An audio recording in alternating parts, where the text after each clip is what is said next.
আপনি আমাকে ভালোবাসেন, আমাকে ছাড়া থাকতে আপনার কষ্ট হয়। এই ভাবনাটা আমার মায়ের কোলে বিশ্বাস রেখে ঘুমিয়ে যাওয়ার মতোই দ্রুত ছিল, কিন্তু আমার এই সহজ মস্তিষ্কে বুঝতে বড্ড দেরি হয়ে গেছে। সব অনুভব সবই যে এক একটা প্রয়োজনের আয়োজন। আমি শুধু গলার ভেতরে মাছের কাঁটার মতো আটকে যাওয়া আপনাকে নিয়ে দাঁড়িয়ে রইলাম অদৃশ্য এক যন্ত্রণার নরকের ওপরে। তবুও আপনার রেখে যাওয়া নরকের ওপর দাঁড়িয়ে আপনার জন্য প্রার্থনা করি, যে সুখের জন্য আমাকে ছেড়ে গেছেন সেই সুখ যেন আপনি সারা জীবন পান। বিশ্বাস করেন, আপনার এই সুখের জন্যই আমার এত সব বিসর্জন। যদি কখনো জানতে পারি আপনি সেই সুখে সুখী হন না, তাহলে যে আমার সব কিছু বিসর্জন, সব কিছু ব্যর্থ হবে।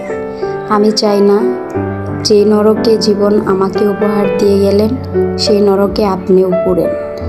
আমি আপনাকে সুখী দেখতে চাই, সর্বোচ্চ সুখে। পৃথিবীর সমস্ত সুখ আপনার হোক।